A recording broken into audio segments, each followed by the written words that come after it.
दोस्तों स्वागत है आपका मेरे YouTube चैनल पर। दोस्तों आज का मेरा विषय है श्रद्धा और भगवत गीता।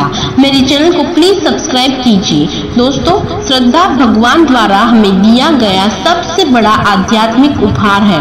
दुनिया में बहुत सारी मुश्किलें हैं, जटिल प्रश्न हैं और तकलीफें हैं, परंतु श्रद्धा भगवान के द्वारा दिया हुआ आसान तरीका है मुश्किलों में भी धैर्य बनाए रखने का। दोस्तों श्रद्धा से किया हुआ काम सुकून और शांति प्रदान करता है और शांति में भगवान जी का वास है।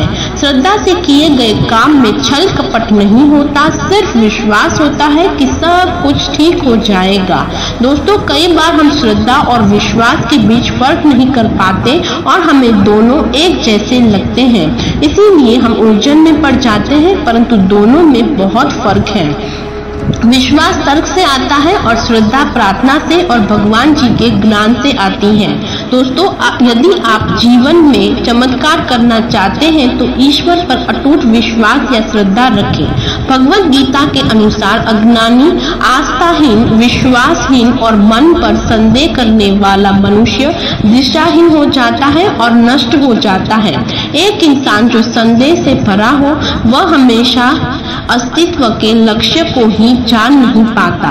दोस्तों बचपन में मुझे लगता था कि जिस तरह हीरे और सोना पृथ्वी के गर्भ में से कहीं छुपे हुए मिलते हैं और मोती समुद्र की गहराइयों से प्राप्त होते हैं, ठीक उसी तरह भगवान भी कहीं छुपे हुए हैं। परंतु आज मुझे समझ में आया है कि यदि दिल में श्रद्धा होगी तो हर जगह भगवान जी के दर्शन होंगे। श्रद्धा की शक्ति का एक लाभ यह भी है कि यह पहाड़ों को भी स्थानांतरित कर सकती है और सचमुच में आपको जो कुछ भी चाहिए वह दिला सकती है।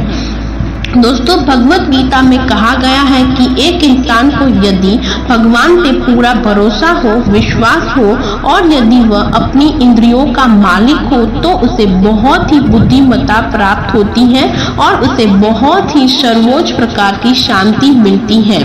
अर्जुन को श्री कृष्ण जी पर पूरा विश्वास था, इसीलिए पांडवों की जीत हुई थी कुरुक्षेत्र के युद्ध में। धार्मिक और आध्यात्मिक जगत में श्रद्धा का बहुत बड़ा योगदान है। वैज्ञानिक प्रयोगों के माध्यम से श्रद्धा को साबित करना मुश्किल है और अपनी क्षमताओं, अच्छे इरादों और भगवान पर पूरी श्रद्धा से आप जीवन में हर चीज प्राप्त कर सकते हैं। दोस्तों अध्याय 7 के 21वें श्लोक में भगवान जी कहते हैं कि जो भक्त जिस देवता का श्रद्धा पूर्वक पूजन करना चाहता है उस देवता के प्रति भगवान जी उसकी श्रद्धा को दृढ़ कर देते हैं। उदाहरण, जो मनुष्य बीमार होता है उसे बताया जाता है कि यदि वह श्रद्धा पूर्वक सूरज देवता की पूजा करेगा तो वह जल्दी ही स्वस्थ हो जाएगा। एक शिष्य को यह बताया जाता है कि यदि वह देवी सरस्वती की आराधना करेगा तो उसे बहुत ही जल्दी विद्या प्राप्त हो जाएगी। सबरी जी को वर्षों से श्रद्धा थी कि एक दिन भगवान राम जी उन्हें जरूर मिलेंगे और सच में एक दिन भगवान राम जी उनके घर मेहमान बनकर पहुंचे थे। दोस्तों अध्याय 17वें के दूसरे श्लोक में 3 प्रकार की श्रद्धा के बारे में बताया गया है। 1 सत्वगुणी, 2 रजोगुणी, 3 तमोगुणी। सत्वगुणी व्यक्ति देवताओं को पूजते हैं, रजोगुणी यक्षों एवं राक्षसों की पूजा करते हैं और तमोगुणी व्यक्ति भूत प्रेतों को पूजते हैं।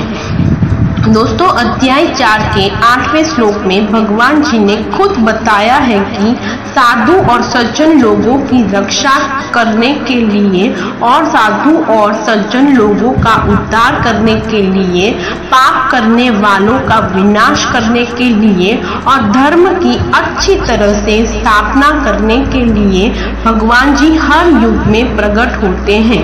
दोस्तों भगवान जी की इस बात पर और भगवान जी के इस संदेश पर हमें पूरी श्रद्धा होनी चाहिए और यह विश्वास होना चाहिए कि जब भी हम तकलीफ में होंगे तब भगवान जी हमारी सहायता करने जरूर आएंगे।